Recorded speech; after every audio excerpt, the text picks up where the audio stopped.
We all gifted. The Giphted family, a brand new chapter. Greatness in our DNA. What's up, Giphted family? It's your girl, Branden. Alright, now you already know it's your boy Giphted. It's your girl, Sadie Ford. And it's Boss Lady J. And we got my dog, Branden Criss, aka Giphted. We are honored to have this gentleman here with us today. Definitely, man. Inspiration, a motivational guy. Like everything that he does, I watch it and I see like, man, this guy is really moving and he's very inspirational. So, you know, I brought my kids because during the rap plug thing, I seen a lot of college kids was in tune with the things that you was doing, and like I just liked how you broke it up to teams and you had everybody in the certain sections and the marketing and the photo. Like it was dope, man. Yeah. Nah, man, it's all about teamwork and you know, giving opportunities to the youth and the young adults. I'm all about that, you know. Right. And so when I started Rap Plug, I was like, we got to go into these colleges, we got to get with the youth, we got to do some stuff. A lot of them, they first time been doing something in the music industry was through me and Rap Plug, you know. To this day, you know, they be hitting me up, put me on their resume, using as references. You know. So yeah, you know, it's, you got to start somewhere to get somewhere, and I love it. Definitely. That gotta be a good feeling to you, to know that you can help, you know, other young people, because you know we all been young at some point in life, that you can help young people. Yeah, you know? I'm still young. You're right.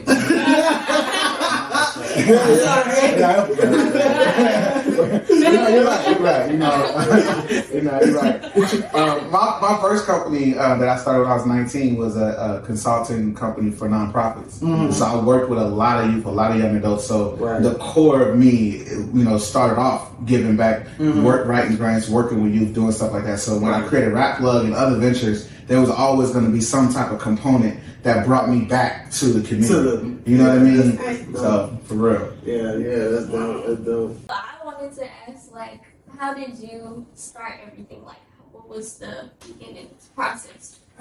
So many things I started. Rap Plug, is that what we were talking about? Yeah. So Rap Plug is a music media tech company that I created. Really, I came up with the idea in 2016, incorporated in 2017, moved to Atlanta in 2017. And then got with my partner Craig King, and things just started blowing up from there, right? And so, but it started because like I was into tech. I was building apps for celebrities, and I did music. I write, I sing, I do all this. My family is musically background, so music has always been a part of my life, my culture. And I was like, yo, I want to do something in the music space, but I don't want to be a artist. I did the music videos, I did all of that. And I was like, that's cool, but I love business more. I'm really in love with business. And then I started seeing what they was doing with technology, like, you know, with all these apps coming out and software. And I'm really a nerd. I just look like this. But I'm really a nerd for heart. You know what I'm saying? So I learned how to code, all that kind of stuff. And I was in New York. I was on a rooftop in Jersey looking at the New York from Jersey. And I was like, man, I wish that there was a place I could go where I could learn what I need to learn and connect with who I need to connect with, plug with. And I'm in New York, but where do I go? Like, how do I get to the people that's the who's who? And then me and my boys, who was like, man, we need a plug. And I was like, we need a rap plug. And it stuck with me right there. And I was like, why don't I build a platform that does that? Why don't I build a platform that's a community of people that connects people to other people in the music industry? And it started off as like, I wanted to create this networking platform, but then I got crazy involved with content. I love creating content. And the next thing you know, we're building out courses and classes and doing exclusive behind the scenes with celebrities and influencers, throwing our own events and getting deals with Comcast and Rick Ross and celebrities. So it just turned, I didn't even know what else was going to happen. God just put his hand on it and was like, yeah, we're going to do that right there. And so, you know, long story short, to answer your question, that's how it got started. I was in New York. I was thinking I need a plug. I started thinking, what can I build? What can I do?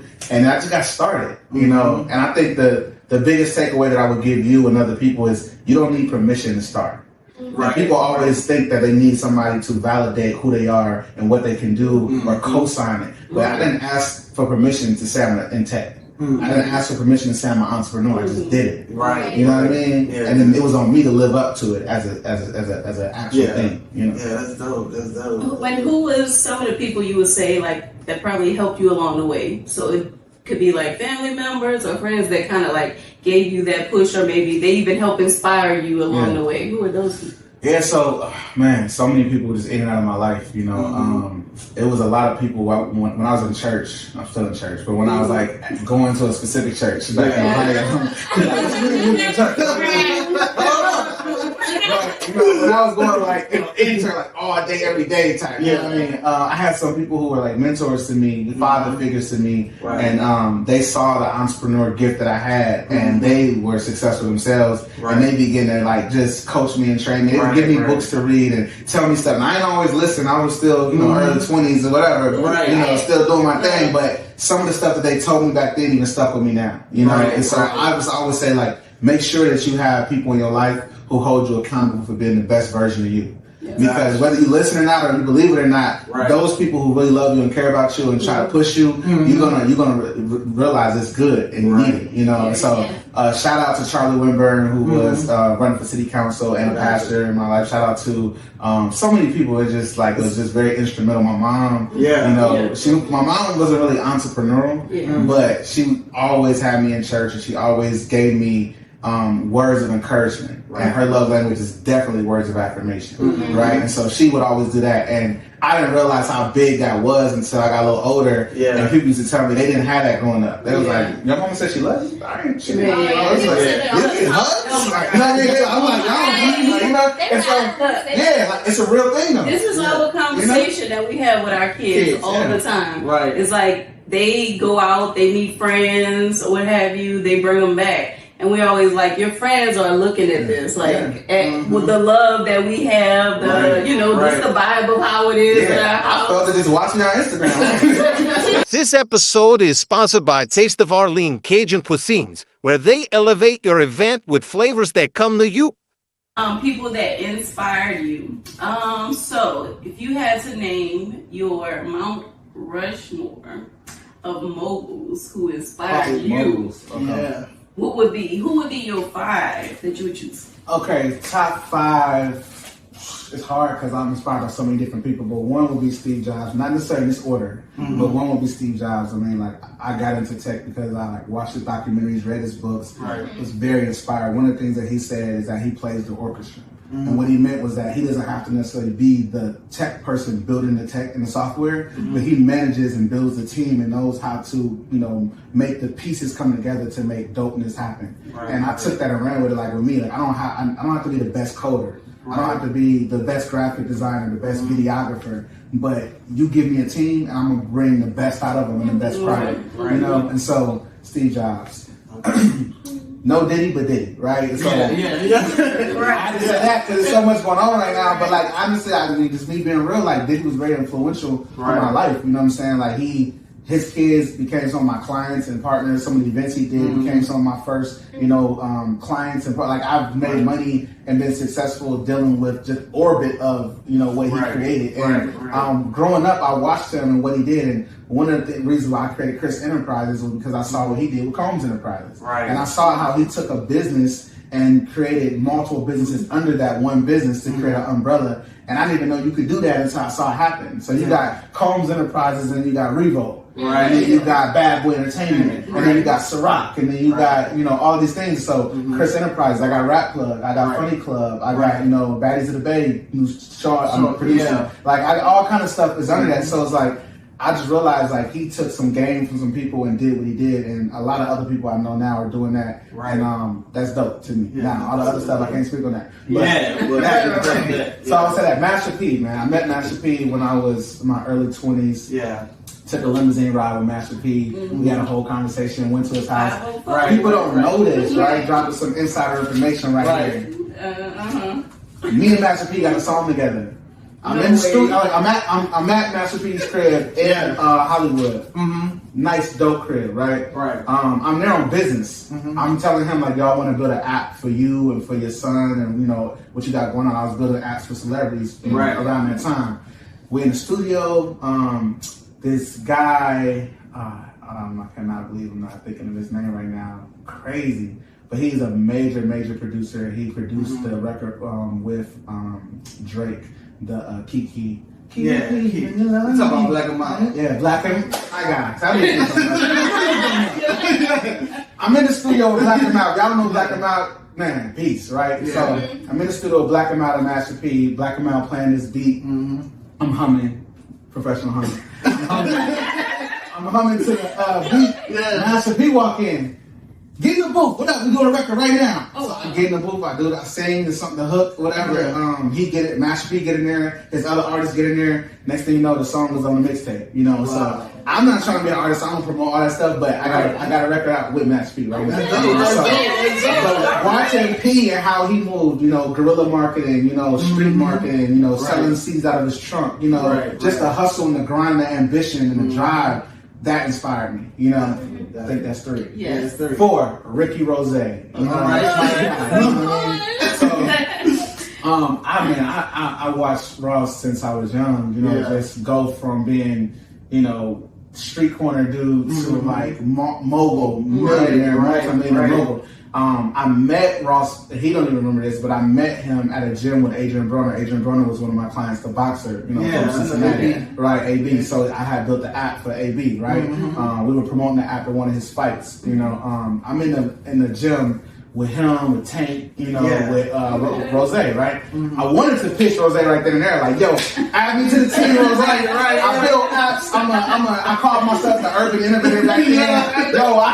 I know you ain't got nobody on your team who do that, right? You know what I mean? But I ain't gonna lie, I was a little nervous, and I didn't pitch him. And God do things for a reason. I think it wasn't the right time. Because years later, I pitched him on Rap Club, and I closed the deal with him. And so things come full circle, you know. But the ambition and the drive, man, I've been on tour with Ross several times, and I'm talking like you performing on stage for 60 minutes, drenched in sweat, going to the club right after, partying up, champagne, popping bottles, getting in a car, driving to the airport, flying to the next gig.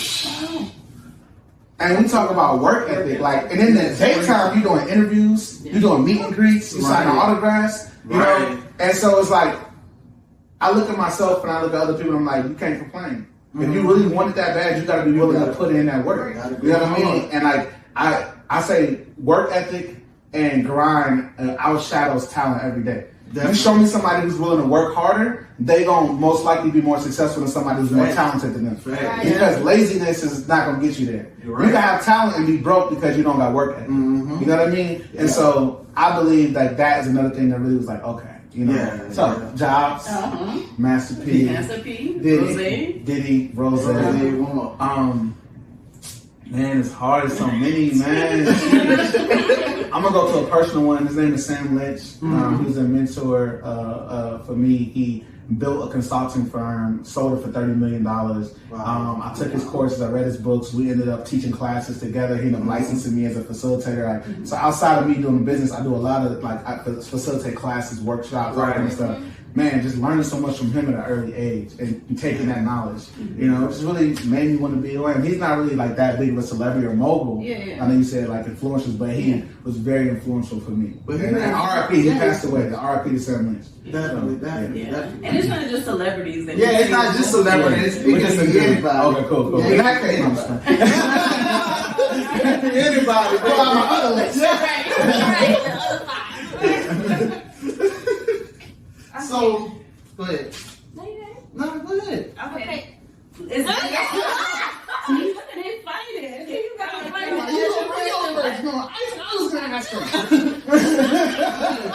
Okay, so what motivates you to keep going? I was gonna ask it. Well, y'all was so I'm telling you. Okay, so what motivates me to keep going? I would say there's a quote that I live by, right? Success is not measured by what you can accomplish, but by the obstacles in which you can overcome. Right. And I feel like, you know, when you want to see somebody who's successful or who's motivated, remind yourself of what you have to go through to get here. And a lot of people don't know my story, don't know my journey, don't know what I've been through. They think that I went to some like great college and just graduated and just had, you know, a lot of success handed to me or whatever. But at the end of the day, like, you know, I grew up with a single parent mom, you know, broke, you know, sleeping on couches, no bedroom, like poverty, you know what I'm saying? Right. And when I think about what I've been through, you know, to get to where I am right now. You know what I mean? All the obstacles I had to face, all the challenges I had to face to get to where I'm at right now, it reminds me that I can't quit. I can't stop. You know what I mean? You can't stop, won't stop, no day. Right? So like I had to, I had to like, and so I tell people all the time, like, don't run away from your obstacles. Right. Don't run away from your challenges. Like if there's something that you've been through and that you struggle with and that you have to face and you have to figure that out, like let that be your fuel to motivate you. You know, another story, like I have a twin sister. You know, my twin sister, her name is Brittany, right? Yeah. She recently was diagnosed with lupus. You know, I literally dropped everything last year, flew to Dallas, stayed with her. You know, she was in the hospital for 3 or 4 weeks, almost didn't make it. You know, she's struggling with that every day, but somehow she gets up at 7 a.m. in the morning and works, you know, for her company, Toyota. And I watched her in pain every day with lupus, battling it, you know, working. And I'm like, what's your excuse? Ain't nobody got no excuse. I can see my twin sister go through that every day in pain and still get up and go to work. Like, ain't no way I can sleep in. Ain't no way. You know what I mean? So at the end of the day, like, you gotta face adversity and you gotta like let it fuel you to be great. You know?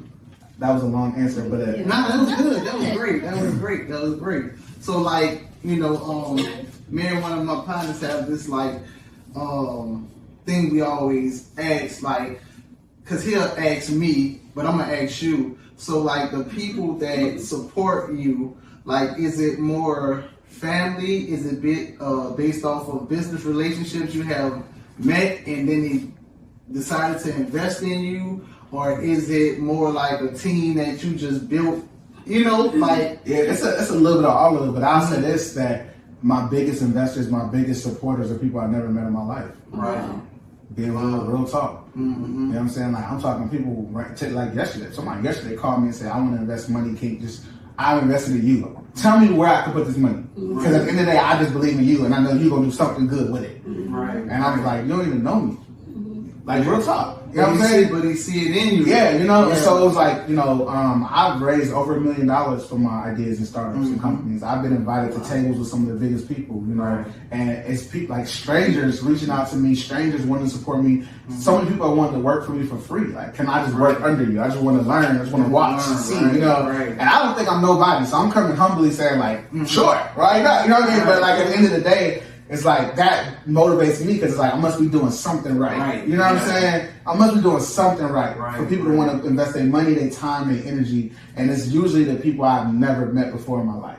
And there are some people who I've met and they've watched me since I was young, and now they're coming around. And they're like, yo, I've been watching you. You don't even know I've been watching you. Yeah. Like, for real. And I want to be a part of it. I want to help. I want to do whatever. And so, you know, that as well. And then I got those people who I can honestly say, like, it's not always about giving. Like, you don't have to give me money to support me. You don't have to show up at all my events to support me. But I know those people I grew up with, those people who I went to school with, who they're like, B. Champion you. They My God, right? And that's good too. It don't always got to be monetarily. You know what I mean? Sometimes it can be spiritual. Sometimes it can be emotional, physical, words whatever. of encouragement. Exactly. And so don't knock that either, because you need that, especially when your spirit is down and your mood is down. You need somebody to remind you who you are. Like I told somebody today, I went if you watch my story on Instagram today, I don't know when it's going out, but the other day, like, it's not live. Right. But when you know, I was like, I almost cut sign because the kids here. But you're not a kid, I'm sorry. But I'm twin. You got me out look too. You're not a kid either. I was just there. I said something I had.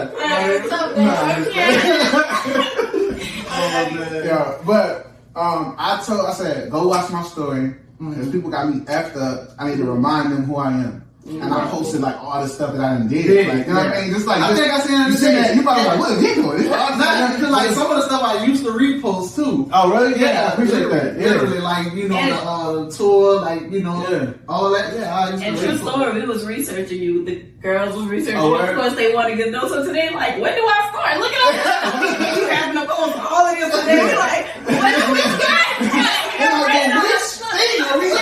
I can write it down for us so we can know. But now, like, you know, I don't really brag about, you know, what I've done, but I don't want to be discredited for what I've done either. Right. And so there's a time where you have to be humble, but you also have to not let humbleness make you a fool. You know what I'm saying? And so humbly, I'm gonna show you what I've done. You know what I'm saying? Right. Because at the end of the day, I want the credit for what I've done. Right. You know, and I want the reward for it. And so I just had to remind a few people, like, yeah, don't get it twisted. Like, you know, this is. And I think it's necessary. Mm-hmm. I think it's really necessary. I mean, I say that all the time. Like, you know, it's a fine line between too humble and then not really, you know, just showing people who you really are. Because they'll take your humbleness and be like, as a weakness. yeah, like, you know, but you're really out here getting it, really out here moving and inspiring. You know, so that would make me really, like you say, like I watched, like, you know, I only was a part of it, but I was literally just watching and just see how the pieces was moving. I was like, man, this is really He would dope. come home every day. He would say, man, I met this guy. You know, he was dope. He would tell me about, like, I feel like I already knew you before you got there. But, you know, like, 'cause I was really observant and really, like, you know, like, that's the thing that, like you said, like, you're not an artist, but I started as an artist, and then I was like, okay, I'm going to take this, and it's like, okay, I like this a little more than being an artist, you know? And then plus I have artists, you know, that's ready to go. But it's like, by me learning and start so early in the game, it's like, it gives me not only like the knowledge, because I started real early. I don't want to tell my age, but I started real. But We've been together since high school. I feel like I'm part of the process too. Right, you are. But it you know, it just put me in a different perspective, and by moving here too, just you know, be able to network and see the people that motivate you, and you know, and I don't discriminate against age. They can be younger, older. It don't even matter. They can be 19. If I can learn, I'm gonna learn, and I'm gonna take that and implement it in whatever I got going on. So man, that's real. Like I say, hats off to you, man. No, that's real, man. I got people who work for me who are old enough to be my dad. You know, and I got people who work under me who like just fresh out of high school. You know, I manage people who my age. Right. They literally they come to me as boss or whatever, and you know what I mean. But it's like I don't know, man. God just called me to that position. He had to, because there's no way I would be able to deal with all these different personalities and behaviors and ages and all this stuff. And it's still done effectively and efficiently, you know. And I'm like you. I learn from anybody. I put myself in a position to surround myself around diverse people so that I can learn. I don't want to be the one at the table that know everything. Right. You know what I mean? I want to be the one at the table that is learning from everybody so I can be the best me I can be while I'm giving back too. And you said something about being here. Like, Atlanta itself is a tool. You know what I mean? And I tell people all the time, like, I moved here in 2017 and my life was changed. You know what I mean? Like, just a quick story. When I started building apps for celebrities, before I had Rap Plug, before I raised money, before I did any of that kind of stuff, I was just building apps for celebrities. And I was like, I want to build an app for celebrities. I want to be that guy. Like, they know, like, that's the tech guy who does it. But he cute and his product is sexy and dang, but he doing apps. Like, it's it's fun, attractive apps. You know what I mean? And so, but I wanted to take that, because I learned how to build apps from a whole bunch of white boys in Silicon Valley. And I was like, what y'all doing out here with demo companies and franchises, I can do in the urban world with hip hop and music and entertainment. So I'm gonna go to Atlanta and bring this product there. I'm in the club, one of my favorite clubs, RIP Gold Room, don't exist no more here. No, I ain't never. No, Gold Room was a dope club here, man. That's not here no more. But long story short, I'm in Gold Room. I see Carly Red from Love and Hip Hop, right? She lit, turned, right? She having a good time. I walk up to her. I say, Carly, you need an app. I said, don't nobody on Love and Hip Hop got their own app? I can do that for you. I'm that guy for you. Like, we need that. She gave me her number. I thought it was a fake number. It happened to be a real number, right? Carly introduces me to the co-founder of Fubu, Jay Alexander. I go to New York. I'm in the Empire State Building, and I'm, another person I looked up to, Damon John, right? I'm in there, and that leads to a whole bunch of other people. Which just that one time in Gold Room with me being aggressive and bold enough and charming enough to get Carly to just be like, yeah, here go my number, turns into a multitude of clients. Right? And that is the power of Atlanta. That is the power of networking, and that is the power of being confident in who you are and what you can do and going after it. You know, I got so many stories now. Yeah, I know. So many. I know. But your stories are, you saying stories, but it's like motivation for others, right? Like it pushes you. Like I'm always kind of like the laid back, like, but my husband is like more the aggressor. Like he's gonna go talk to the person. Like I can close the deal, but he's like the aggressor. So like your stories are like very like motivational.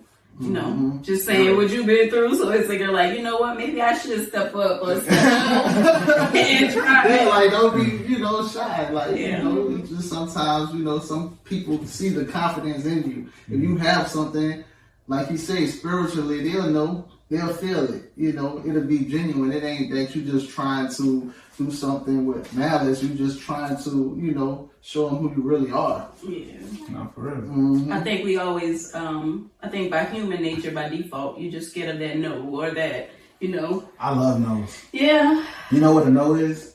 It's one more step closer to a yes. Yeah. You gotta hit at least 20 no's before you get to yes. So you might as well start now. You know what I mean? Yeah. Like, you wait. I'm really waiting for the no. Like, you say no. All right. I'm closer. Yeah. You're gonna get no. I got no all the time. You know what I mean? No, hell no. I got nigga no. Like, I got no so many times. You know what I'm saying? But it was like, okay, cool. And I was like, every time I went out to something or after something, should I say, and somebody told me no, I didn't just walk away with the no. Right. I walked away with why? What can I do better? Right. What made you say no? Right. Oh, really? I'm gonna fix that because I'm perfecting my pitch. Yeah. Right. I'm perfecting the way I deliver. I'm perfecting my closing rate. Right. So never take a loss, just take a lesson. Mm-hmm. That no wasn't a loss. It was a lesson that taught me how to be better. Right. Thanks. I always say that. So how do you balance everything? Like, I don't know. I'll be juggling. I have 3 boys. I'm a father. Okay. Right? Shout out to my boys. I love them. I'm not married. I'm single. I have never been, married, so I ain't gonna worry about juggling that part. But no offense. I'm good.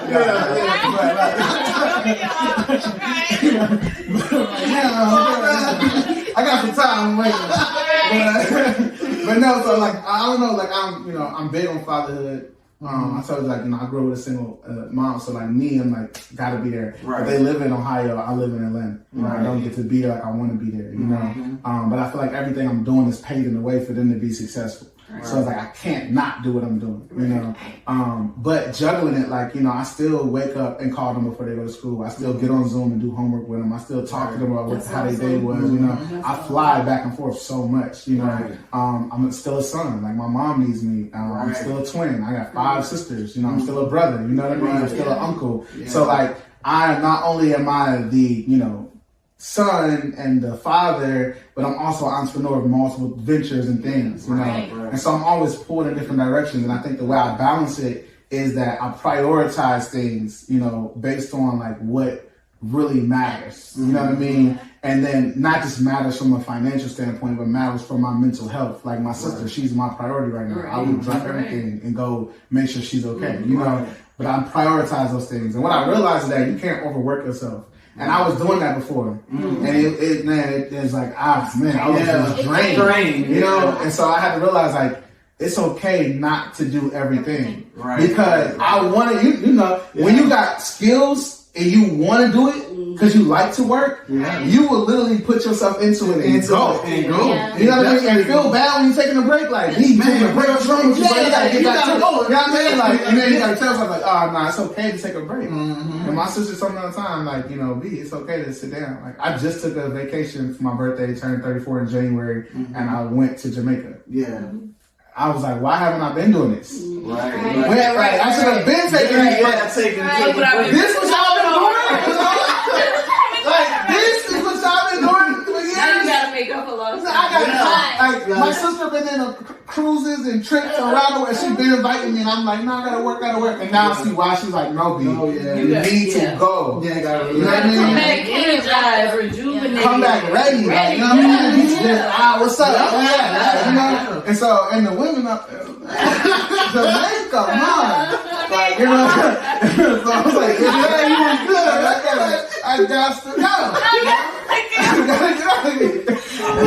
No, but for real, I like that. You gotta take those breaks. You know, gotta balance. Do you have any regrets? Yeah. I regret not spending money better when I was like younger. Like I didn't prioritize my credit score. I didn't prioritize like savings.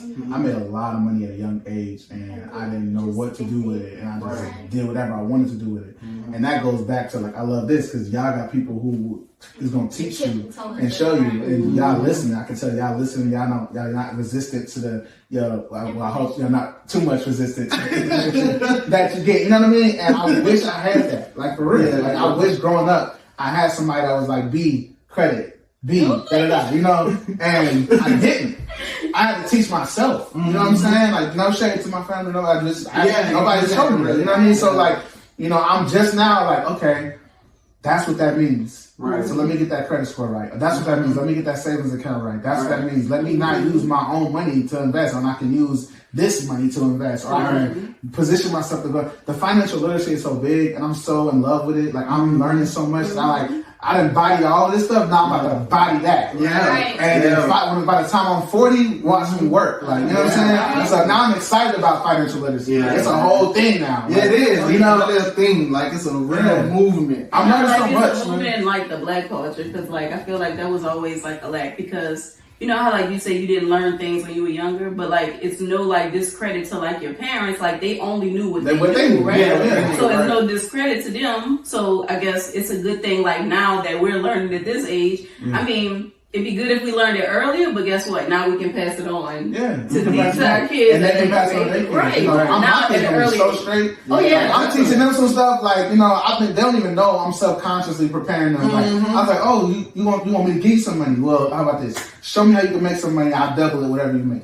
Right. So now they go hustle, and then they get double the money. But I teach them work ethic. They don't even know they're like they happy about it. Oh, we gonna double? Yeah. We might. Watch me go sell this lemonade. You know what I mean? Like, oh, we gonna eat today. Like, you know, like. But I'm teaching them work ethic, and I'm not teaching them handouts, but I'm still blessing them because I don't want them to feel like they can't get it. But at the same time, you learning work ethic. But it's crazy because I got a 9-year-old, a 10-year-old, and my son about to be 16, my oldest, right? And literally.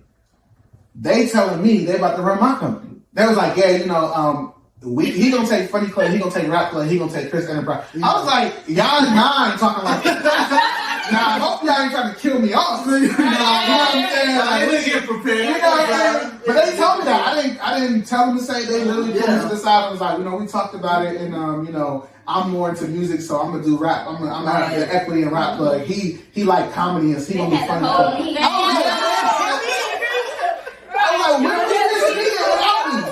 Like, that's cool though. But I was loving it though. I'm like smiling inside. You must be doing something right. Yeah, for them like they wearing my clothing in school. Yeah, I was on tour with Jacquees.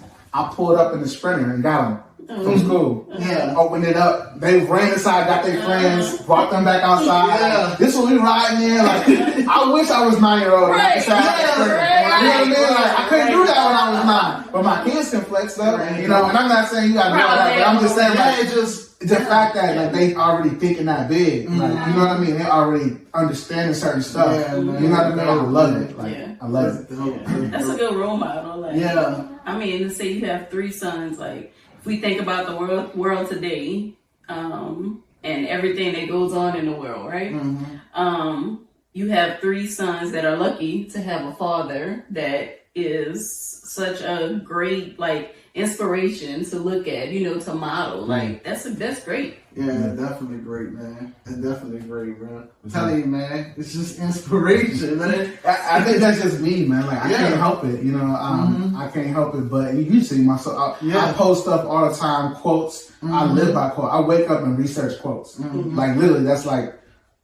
I gotta read something. I gotta see something positive. You know what I mean? And I try to fuel myself. I don't even allow myself to see certain stuff on social media. Right. Like if I'm on my timeline and it's negative, I'm unsubscribing from the page. Yeah. I don't want to see that. Right. You know what I'm saying? Like why would I want to keep fueling myself with negativity? Yeah, and what sucks about it is like you scroll and you see it, and now here come the algorithm want to try to feed you more. Yeah, want to keep I you don't moving. want to see this Yeah. video. Like, this If I think I'm gonna like it, they're gonna keep giving me more of it. I ain't even like it for real. I just thought about liking it. You know what I mean? Like, and now I gotta keep seeing it. Like, nah, I'm cool. You know.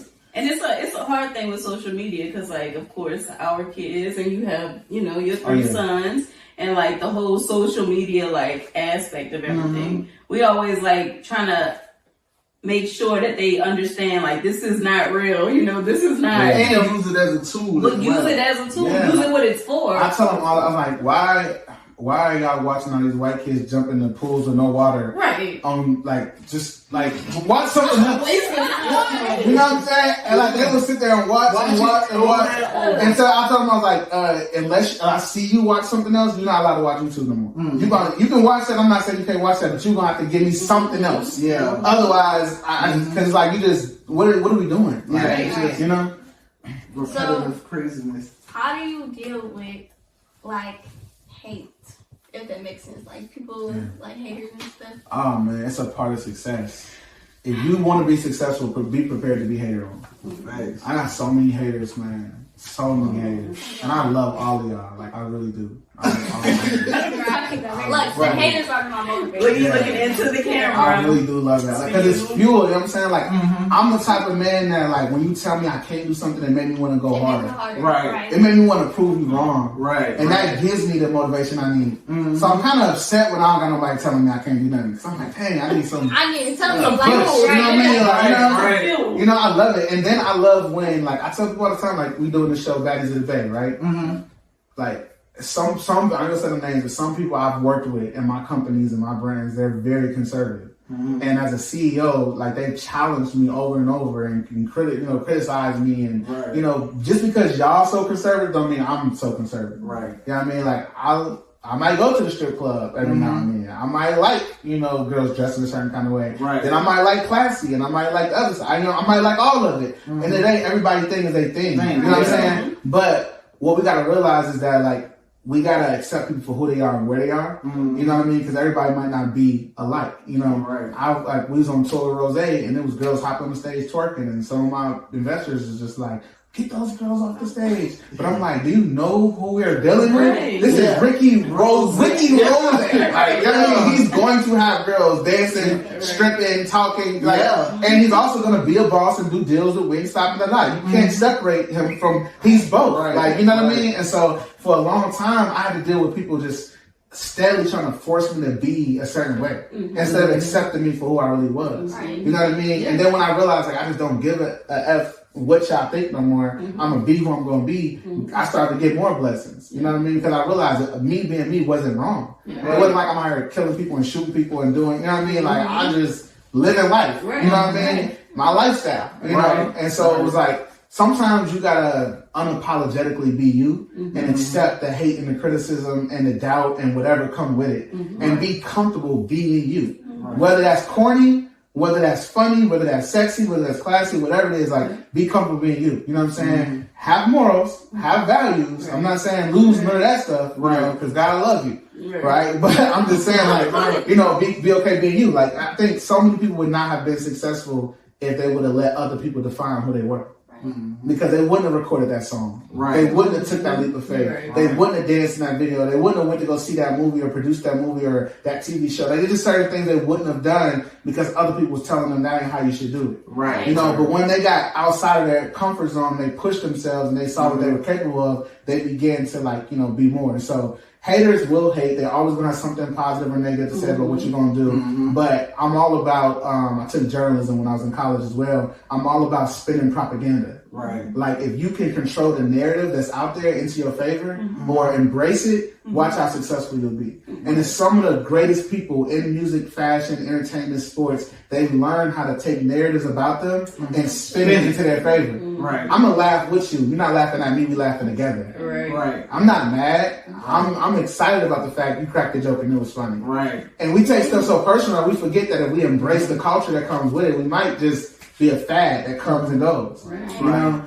So that was a lot, but So like the Funny Club, how that came about, man? I told you I'm in the tech, right? Right. So platforms, I've always been telling people build your own platform. Like, you can have your own Netflix, your own Hulu, your own subscription, your own app. And if you're in the culture, like you're a celebrity or influencer, you really should be doing it because you already have millions of followers. Right. Just imagine 100,000 people at $10 a month. That's what, $1 million? Yeah. You know what I mean? Recurring revenue monthly, 12 mil annual. Like, come on now, right? And so Funny Club was me saying, okay, I did Rap Club. I built the subscription model. We created content. We just did a deal with SoundCloud. We did all this stuff. I want to go beyond Rap Club. Right. I don't want people to just know me for rap. I'm bigger than just, no offense to my partners at Rap Club, but I'm bigger than just one platform. And so I was like, let me take my skills and create another platform, and I did, which is Funny Club. Right. And I basically built something similar before comedians. Ended up bringing in Romeo Miller as a partner. Ended up closing deals with, I had Cedric the Entertainer, I had D-Ray Davis, we had Jess Hilaire. Like, it's so many comedians who are, we're still negotiating and working and creating content with and planning tours and events and all that kind of stuff now. But Funny Club, I literally just launched it last year and already, was already getting a buzz if you saw what I was posting and stuff. And so, like, I'm excited about where that's going. My goal is to create content with Funny Club with funny people and then license that content to third parties for deals. Okay. So put a series episode on Tubi or Ray J's network or Zeus or Hulu. Come up with my own streaming platform and charge a subscription for that. You know? And so that's what Funny Club is. Okay, so like, do y'all deal with known comedians, or do y'all deal with comedians that's trying to get their breakthrough? Both. I believe in creating that platform for up and coming and established. Okay. So my goal is to do different type of events. So like Snoop Dogg's son, for example, this is some insider information I'm dropping, but Snoop Dogg's son has this platform called Rhythms and Rhymes. We're about to partner with him. He's doing some dope stuff. He's bringing some of the biggest people in hip hop and the biggest people in comedy, and he's doing these tours, these pop-up events, and his Rhythm and Rhymes. Right. But there's some emerging artists, comedians that we're going to be able to open up for that. And so as we go to different cities and we do that, and then we create content around that, and we put that content on streaming platforms, we're giving a spotlight to those emerging comedians who would have never been known or recognized. Right. You know what I mean? While leveraging the culture of the existing and establishing comedians in a different way. And so that's a platform that's creating content, giving opportunities, and giving exposure and discovery for comedians, established as well as emerging. Right. Okay. Yeah, that's dope. So what's next for you? Like, your next step? Man, what's next? So I'm really big on Criss Enterprises. So me and my twin, we launched Criss Enterprises. We both, got the same last name and all that. Well, we got the same last name. She did get married, but we got the same name. So at the end of the day, we launched Criss Enterprises, and my goal is to empower other people to build and create their own platform. Okay. And so I'm in negotiations with Wu-Tang right now about them building out their subscription platform. Another insider drop, and I'm talking to some other people about building theirs too. So my goal is to have a portfolio of like ventures under Criss Enterprises where I'm joint venturing with different people to help them get into tech through subscription-based content platforms. I'm also hosting events and things like that. One of my partners, her name is Big Squirt. She's really into like the culture, and she worked with a lot of big celebrities and influencers. She had this idea to do this. She's from the Bay, and so she had this idea to do this show called Baddies of the Bay. You've probably seen other versions of Baddies from Zeus and What's Now TV, and That's Now TV, and other stuff like that, right? So she called me and was like, "B, I need you to help me put this together. Like, you are a beast when it comes to content and directing content and getting people to create." And I'm like, "Girl, I don't film movies." Like, again, you don't have to ask for permission to be something. So I was like, you know what? I'm going to executively direct and produce this reality show. Just to show people like I can do this. And we're going to get it on a network, and we're going to make a lot of money. And the people who are so conservative are going to be mad at me because this is definitely some ratchet and some sexy and some funny stuff. But I'm going to do it anyway. You know? And oh my God, it was beautiful. 10 days in the Bay and LA, 15 girls. They have some amazing stories, mothers, dancers, rappers, singers, artists, you know, and they really brought that show to life. And I wasn't trying to put a whole bunch of girls in the house to make them fight. Right. No offense to like other shows. Right. But some of them did fight. Girls gonna do what they do. You know, it was drama. But we also got them brand deals. We also had them perform and open up and perform on shows. We also got them in the studio and meeting with Ghazi and Empire. We also, you know, we did so much stuff with those girls. Like they got so much exposure and so much out of it and promoting themselves. It was more about women empowerment. I even had a therapist come in at the end, not to sell the show, and talk to them and talk about what they went through and what they're going through in life, you know. And so at the end of the day, it wasn't about, oh, you got a whole bunch of fine women in this house and they fight. It was more like you got diverse women from diverse backgrounds coming together. There is drama, but there's also a journey and a destination and success. And I think that, you know, we're in negotiation with several networks right now. And I think the show is going to get picked up. And I think we're going to do multiple seasons. You know? And I'm going to go do something else. Like, next thing you know, I'm producing films and movies. You know? So it's like, I'm putting all that under Criss Enterprises, but I'm not limiting myself. You know, and so that's kind of what I'm doing right now. That's good. Yeah, that's real good, man. That's real good. Okay, you want to tell the viewers where they can follow you? Yeah, so look me up, Branden Criss, Branden Criss, 2 first names. They call me B Criss, so you can Google me at that either. But I'm on Instagram at bcriss_, Facebook Branden Criss. You can check out Criss Enterprises online. Rap Plug, definitely go to Rap Plug. Check it out, rappluglive.com, rapplug.com, funnyclub.network. Baddies of the Bay season 1 coming soon. And just shout out to all of my supporters, those people who have invested, those people who are my clients. We do offer services. So like I do help people with pitch decks because I learned how to do pitch decks and how to raise money. I do help people with infrastructure in their business. I do consult artists. I got several artists that I'm helping them like with their business plan and getting their career started. So like we do all of that. And it's not just me, I have a team of people. So, you know, we're about to do this festival. Mega Fest.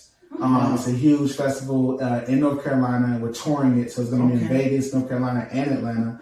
We already locked in Yo Gotti, Glorilla, The Baby, several major artists. And so we got opportunities for artists to open up. We got opportunities for sponsors to sponsor vendors to do vending. We're filming everything and turning it into a piece of content. So like, you know, definitely look me up and look out for that. I'm always doing something, y'all. So just follow me. Follow me and stay plugged in. You know, shout out to Contharitos. So I just picked up a contract as brand manager for Contharitos, which is a Mexican, drink for the Latin world. And so you'll see me and some of my team members promoting that. You'll see it on my social media. So it's just like I said, it's a lot. Just come. Let's work. Keep up with them. Keep up with them. Definitely.